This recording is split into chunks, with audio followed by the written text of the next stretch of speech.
선생님께서 낭독해 주신 시 듣고 왔습니다. 초록의 어두운 부분이라는 시였는데요.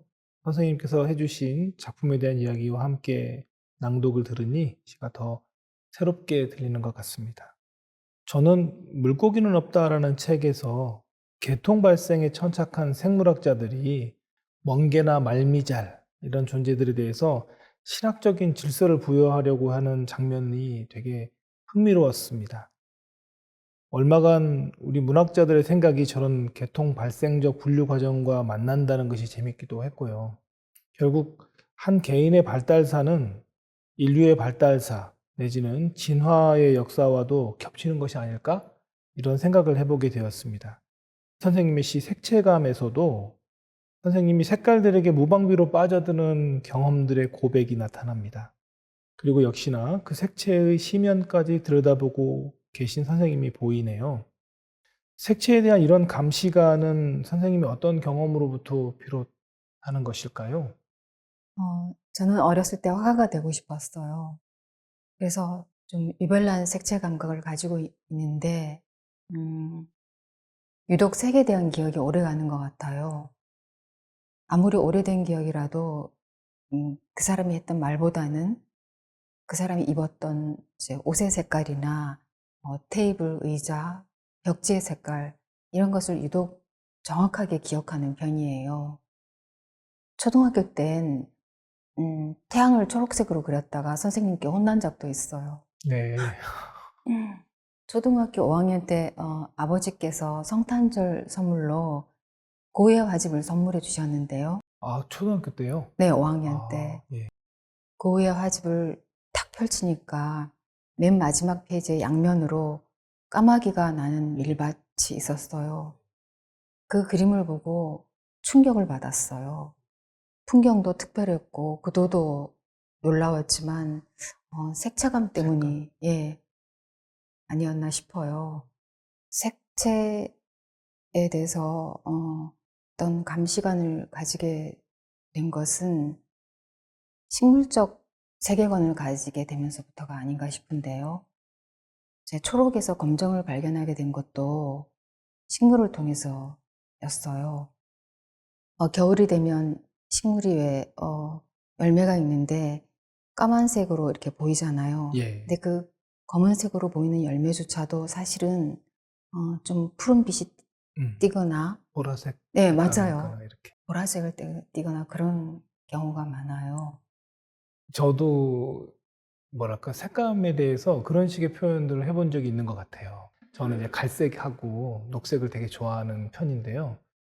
국어사전에 초록을 찾아보면 이게 이제 우리가 시 쓰는 사람으로서 참 불만족스러운 건데 노란색과 파란색의 중간색 이렇게 설명한 그 설명이 많아요. 그러면 초록이라는 말은 각각 그 한자로 볼 때 풀색하고 녹색을 각각 의미하는데 그 초록에 대해서 파란색과 노란색의 중간색, 뭐 혹은 사이색, 뭐 근데 스펙트럼의 중간 이렇게 얘기를 하게 되면 좀 뭔가 과학적인 접근이기는 한데 이렇게 뭔가 왜 그거 자체를 설명하기보다 이것과 이거 사이 존재로 말하는 것만 같아서 좀 불편하다는 느낌을 받았어요.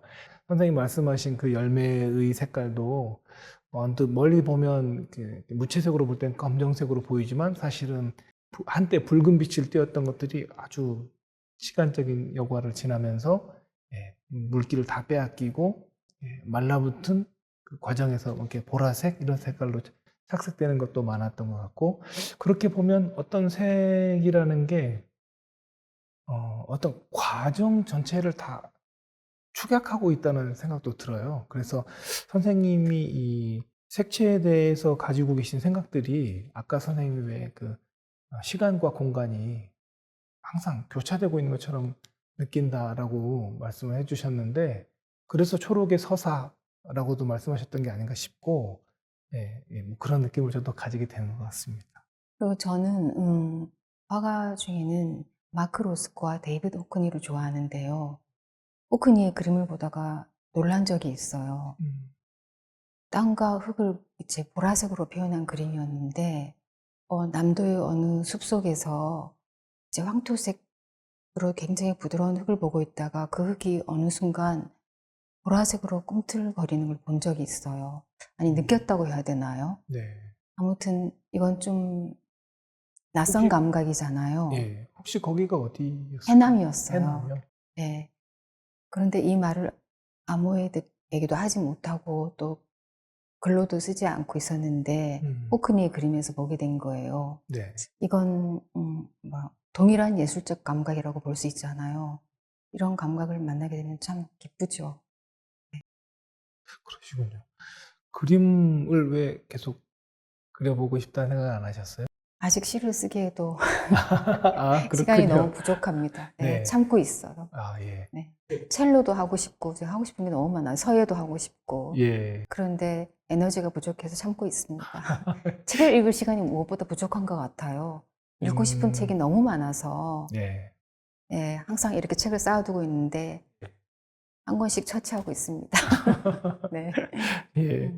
아, 선생님 인터뷰 준비하다가 저는 이제 그런 호기심이 좀 있는데 이렇게 겉으로 보이는 것과 다르게 어떤 사람의 상이 있는 것 같고 그 사람의 상이 어쩌면 질문을 하고 있는 사람하고도 좀 비슷할 수 있지 않을까? 이런 생각을 이제 매번 해보는데 선생님 시를 읽거나 이럴 때에도 그런 느낌들을 좀 받았어요. 그래서 초록과 관련한 그 질문의 이제 연속성 위에 있는데 저는 초록색이 좀 무서운 색이기도 해요. 이를테면 뭐 봄에는 꽃 색깔보다도 더 그 초록의 색깔이 예쁘다고 느껴지다가도 어떤 때는 그 초록을 이렇게 계속 뚫어지게 보고 있으면 저는 좀 무서운 느낌이 들었는데 선생님 시에도 검정의 감정이 나오잖아요. 어쩔 수 없이 또 죽음과 관계가 있고 아까 선생님 식물도 말씀하셨는데 식물이 너무나 보기에 편안하고 아름답지만 그 식물의 바닥에는 언제나 죽은 깔려있죠. 흔적들이 네. 거기에 가로놓여 있으니까 그래서 식물들을 가만 보고 있으면 어떤 때는 되게 무섭다는 생각이 저는 막 들더라고요. 선생님은 그런 이렇게 아까 그 할머니 이야기를 하셔서 제가 선생님은 죽음에 대해서 오히려 약간 편안한 호기심 같은 걸 가지고 계신다 이렇게 느꼈는데 선생님은 어떠신가요? 초록이 두려운 적은 없으세요? 제가 여름이 징그럽다고 말한 적이 있는데 아, 예, 친구가 예. 20대에 그런 말을 아, 했어요. 예. 아마 그래서가 일치하는 아닐까. 감정이네요. 예, 예, 예. 예. 사실 그 생명력이라는 게 굉장히 무섭잖아요. 맹렬하게. 특히 여름에 나무를 보면 막 불타오르는 것 같잖아요. 저는 그걸 보면 두려워요. 그래서 저하고 비슷한 감정을 느끼신 것 같은데, 뭘 이렇게 빨아들이는 느낌도 막 네네. 들고. 그래서 저는 여름에 그 식물들이 불타오르고 맹렬하게, 물론 뭐 생명력이 솟아나는 건 좋은데, 항상 그런 두려움을 많이 느꼈던 것 같아요. 천지무린이라고 하잖아요. 자연에서 그런 걸 읽어내야 시인이라고 할 수 있겠죠. 네. 그럼 이쯤에서 선생님의 시 한 편 또 들어보도록 하겠습니다. 색채감. 이제 나는 거의 실제 세계를 의식한다. 앞으로는 늘 빈틈없이 라고 말하게 될지도 모르겠다. 이른 봄의 새 연두빛마다 마음을 빼앗기고 산자고 흰빛을 띤 연녹색에 매번 발걸음 멈추고 엎드렸다. 푸른색은 항상 편해했고 초록색 파스텔은 가장 먼저 달았으며 검은색의 10년에 발을 들였고 에밀롤드의 색채감에 매혹당했다. 색채에 민감한 반응을 하게 된 것은 색채가 내게 감정을 투사했기 때문, 내가 색채의 감정에 반응했기 때문이다. 나의 내면이 색채를 불러들인 건 나중의 일이다. 세상의 모든 빛과 색에 미혹당해도 그 빛이 하나의 색임을 알게 된 것은 기쁨이 아닌 슬픔에 가까운 감정이었지만 세상의 붉고 푸르스름하고 노랗고 흰 빛들이 나를 함께 나누어 가지도록 나는 기꺼이 허락한다. 빈틈없는 현실 세계인 세상의 높고 낮고 넓고 깊은 색의 10년을 나는 오래도록 바라본다. 시집 당신의 아름다움에서 선생님이 시인은 항상 미학적 자기갱신에 의해 다시 태어나는 자이다. 언어가 달라져야 세계가 달라진다. 라고 하셔서 잠시 갸웃했던 기억이 납니다. 제게 선생님은 자기 부정보다는 일관성 있는 모습으로 각인되어서였던 것 같아요. 물론 시적인 자기갱신이란 언제나 그 자체로 옳을 수밖에 없다고 생각합니다. 어쩌면 비슷해 보이는 시세계조차도 끊임없는 부정과 긍정의 변증법 위에서 만들어지는 것이라고 생각해요. 그럼에도 불구하고 선생님의 시는 부정의 에너지보다는 수용과 긍정의 에너지 위에서 더 많이 이야기하는 시인 것처럼 보여요. 선생님은 하나의 색, 그러니까 초록에 대한 강렬한 경험보다는 그런 경험을 성찰하면서 만져지는 발견 전체를 작품으로 쓰고 계시는 것처럼 보이기도 합니다. 선생님이 최근에 시적 고민이 있다면 그런 방향성과 관련해서 좀 들려주시면 좋을 것 같아요. 시집을 내고 난 뒤에 최근에 선생님이 가지고 계시는 문제의식, 또 지속되고 있는 고민들, 이런 것 좀 들려주십시오. 다른 신들도 마찬가지겠지만 제게는 저와 이 세계를 좀 더 깊이 이해하고자 하는 열망이 있는데 그게 시로 나타난 것 같아요. 이 세계의 숨은 의지를 천천히 또 정밀하게 계속 들여다보고 싶기도 하고요. 더 나은 인간이, 그리고 향상된 인간이 되고자 애쓰는 과정이 시로 나타나길 바랍니다. 자기를 흔드는 일이 글쓰기의 시작이 되는데요. 흔들리는 것이 아니라 흔들어야 하는 것이죠. 흔들어야 흔들리지 않을 수 있잖아요. 네. 이건 자기 부정성과도 관계가 있는데 시적 새로움이라는 건 저절로 얻어지는 게 아니라 자기 자신을 딛고 일어서려는, 한 세계에서 다른 세계로 건너가려는 부단한 노력이 필요한 것 같아요. 저는 세계와 사물에 대한 새로운 인식을 보여주는 시를 좋아하는데요. 네. 그래서 제가 가지고 있는 사고의 틀을 깨려고 많이 노력하고 있고, 시가 가지고 있는 어떤 음악성과 리듬에 관한 문제를 고민하고 있어요. 그 최근 시 자서에 선생님께서 아름답고 올바른 한국어 사용에 대한 이야기 하셨던 게 기억에 남아요.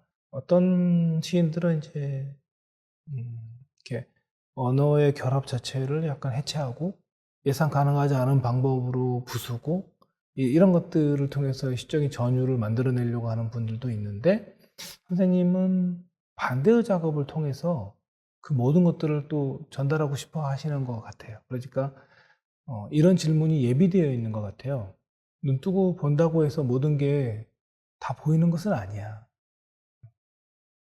어떤 갈급한 질문이 필요하고 그 결여에 대한 맹렬한 자각이 없으면 사실 눈앞에 있는 것들도 포착되거나 목격되지 않는다.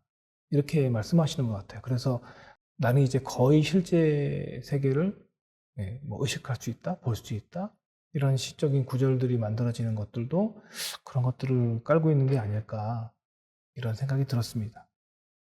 시인이란 그 스스로가 먼저 아름다움에 매혹된 자라고 할 수 있겠습니다. 단순하게 말하면 시인은 시를 쓰는 사람에 불과하지만 그 시인이란 이름에는 사실 많은 의미가 내포되어 있는 것 같습니다. 특별히 시인들 스스로는 선지자나 혁명가, 사랑에 빠진 사람, 지식인, 이런 이미지들도 포함되어 왔습니다.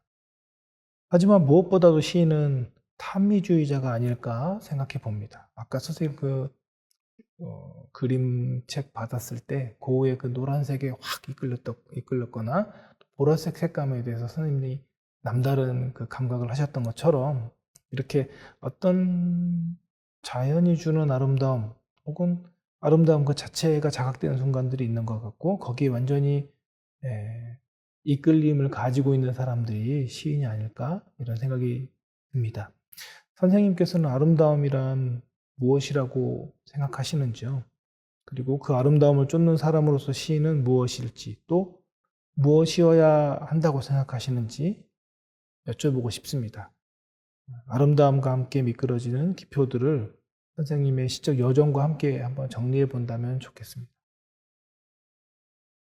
아름다움은 각자의 의식이 다르기 때문에 어떻다고 규정할 수도 없고 규정되어서도 안 될 것 같은데요. 다만 보편적인 아름다움이라는 것은 있을 텐데 보편성은 그다지 외혹을 주지는 못하잖아요. 시는 보편성을 뛰어넘는 보편성 너머에 있는 아름다움을 보고자 하는 것 같아요. 음. 모든 사물에는 이제 아름다움이 내재되어 있는데 우리는 그것을 맑고 깊은 눈으로 가만히 들여다보기만 하면 되는 것이죠. 아름다움을 본다는 것은 사물 속에 숨어있는 시적 가능성을 발견하는 일이기도 한데 사람들이 잘 보지 못하고 느끼지 못하는 아름다움을 보고 또 그것에 대해서 말하는 사람이 시인이 아닌가 싶어요. 네. 이 세계가 무수히 많은 곳에서 무수히 많은 방법으로 제각각 아름다움을 드러낸다는 게 참 신비로운 것 같아요. 세상의 아름다움에 매혹되지 않고 시를 쓸 수 있을까요? 그럴 수는 없겠죠. 아름다움에 대한 감각이 없다면 참된 삶을 살고 있다고 말하기는 어렵지 않을까요? 저는 아름다움은 진실보다 앞서고 또 선악을 뛰어넘는다 이렇게 쓴 적이 있는데 선악의 경계를 뛰어넘고 인간의 세상을 능가하는 것이 아름다움이고 그런 아름다움이 세계를 구원하지는 못하더라도 견디게는 해줄 수 있다고 생각해요. 네. 제게는 아름다움을 형상화하려는 의지가 언젠가부터 생겨난 것 같아요. 네. 그래서 앞으로의 시도 그 의지 안에서 쓰여질 것 같습니다. 네. 선생님 시가 계속해서 그려나가는 색채의 표, 또 아름다움의 서사학 이런 것들이 앞으로도 꾸준히 만들어져 나갈 것 같습니다. 오늘 조영미 시인과 함께 해봤습니다. 선생님 오늘 인터뷰 어떠셨나요? 제 시를 전체적으로 한번 되돌아볼 수 있는 계기가 되어서 뜻깊은 시간이었던 것 같습니다. 좋은 질문 해주셔서 감사합니다. 아닙니다. 네, 수고하셨습니다. 예, 그럼 마지막으로 선생님의 시 당신의 아름다움을 들어보면서 마무리하도록 하겠습니다. 오늘 귀한 시간 내주셔서 감사합니다. 감사합니다. 당신의 아름다움. 당신은 늘 빛을 등지고 있다. 내가 만든 구도이다. 당신의 아름다움은 객관적이어야 한다. 당신은 당신 자신을 넘어서야 한다. 더불어 당신의 아름다움은 윤리적이어야 한다. 당신은 최종적으로 아름다워야 한다. 당신의 아름다움은 빈틈없어야 한다. 당신의 아름다움은 고독한 사건이 되어야 한다. 당신의 아름다움은 나로부터 발생한다. 당신의 아름다움은 내게 늘 가장 큰 시련이다. 당신 뒤에는 빛이 있다. 당신은 빛을 조금 가리고 있다.